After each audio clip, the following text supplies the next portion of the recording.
it's Kelsey and this is Essentially Booked. Thank you for stopping by my channel today. Today is kind of a treat for me. It's not very often that I get the house to myself on the weekend or like on a day that is like a holiday weekend. So I took the 31st through the 5th off. So I'll be back to work, I guess, on the 5th. And I needed to recharge and whatever. It's been a year. December's been a lot, frankly, like between sickness, my grandma passed away, Christmas, all this stuff. It's just been a lot. And so I've been very like slow in all the moments where it matters. There's some pretty exciting things happening too, but I won't share that for a while. You'll get some more content on that later. But December was just hard. And so today my husband is taking my son snowboarding for the first time. And my husband used to teach snowboarding. He loves to snowboard. So I get the morning off, which but I get the morning at home alone and like I need to clean, but I'm going to get some YouTube video filmed because I just have time where it's quiet. And right now I'm just slowly reading. I'm reading Beartown for book club, which this is a reread for me. So I'm doing that this morning and filming content. I have a couple errands I need to run, but I wanted to talk about something else about like slowing down and something fun I'm doing this year. So I had a really weird reading year last year. I mean, last year was hard. 2025 was not a good year for us. And it's just been kind of like rough on multiple fronts. And so my reading was kind of broken. And I think like I'm reading to create content, which is fine. It helps me stay reading. It motivates me to read. But sometimes I felt like I was reading to just have numbers and my intentionality wasn't there. So I subscribed to a Substack, a cooking Substack actually, and was kind of like not expecting this, but somehow a post about reading J.R.R. Tolkien's lesser known works popped up. And so I was reading her Substack because if you've ever been on Substack, it's a newsletter resource. Like Heather Cox Richardson's on there too. So I subscribe to her as well. But it's like a long form essay platform. A lot of bloggers have migrated over there. It's a little more closed off. It's not really social media-esque. Like it's just for more intentional thought. And I really like that. That's what I've been craving. So this lady was talking about J.R.R. Tolkien's lesser known works. Like I've read all of his Lord of the Rings, The Hobbit, but I'm still reading through the Silmarillion, some of those works, but he has other stuff too.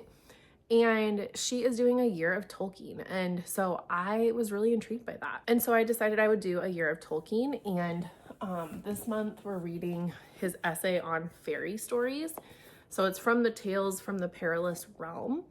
And it's just an essay on fairy stories. And she's really encouraging us to slow down and journal and like annotate and read outside, which it's January in Iowa, so I am not reading outside. That sounds terrible, but I can create little spaces in my home to just read. And like, this is my typical reading place. My Christmas tree is over here. The TV is there. Beautiful big picture window. So I am just going to try to be more intentional with that. So that's how this started. I think we're going to read, there's a bunch of different essays in this, but then we're also going to read Beowulf. He translated Beowulf. I've never read that. There's Tales from Father Christmas and a couple other books that aren't necessarily related to Middle Earth. And so I thought that just sounded really lovely and special. And I ordered a really pretty I ordered a really pretty journal that's not here yet. That's what started this.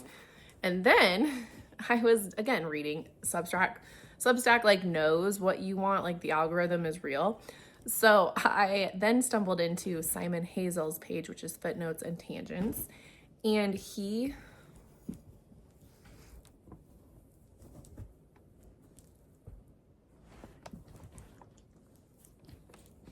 that took forever.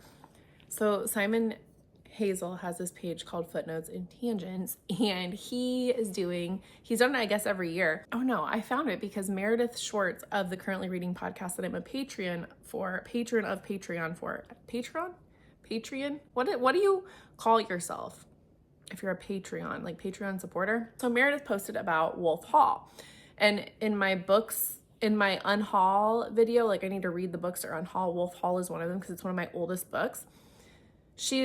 Simon Hazel of Footnotes and Tangents is doing a read along called Wolf Crawl, and it's all 3 books of that series. And I have the first 2. I don't have the 3rd one. He is like a literature enthusiast who's encouraging a slow read. So it's like a couple chapters a week. And then he brings in historians and different experts to like supplement what you're reading. So I thought that sounded really interesting. And I'm like, well, I need to get this book off my shelf. So this is perfect. But then because I'm the way that I am, I was digging through his Substack even more. And he leads like 5 or 6 different slow reads throughout the year. Some are all year long, some are monthly, whatever. So I was looking at that. So wolf crawl is another thing that's happening. But then I was looking at everything else, and he's doing, or he has done it, I think this is his last year that he's specifically reading it, but I think everything's evergreen on his site. He is doing a year-long read of War and Peace where it's a chapter a day. So because I'm the way that I am, I'm now doing 3 slow reads this year. I'm on day 2 of this, so I've only read like 7 pages of this chonker. He gives an essay every day for the War and Peace read. And it kind of just gives you some more context, or like on the first day, he explained the backdrop of where this is set. And I'm just really excited about it, like to slow down and learn. It almost feels like I'm in college. And so I am doing that this year, and I'll link them all below. I do have a few gift subscriptions if there's any you're interested in. I think I have 4 more gift subscriptions where you get a free 30 days if you want of those Substacks. I think I'm just in this point where I want to read what I want to read anyways.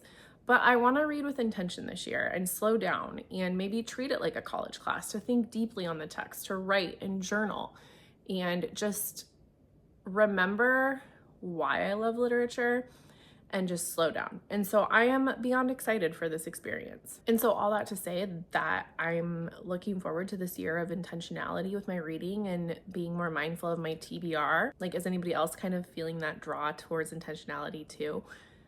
And what are you doing to feed that, to not read because I'm still gonna get lost in books all the time. That's not gonna change, but I'm just craving that intentionality. So if you're there too, let me know in the comments. All right, bye everybody.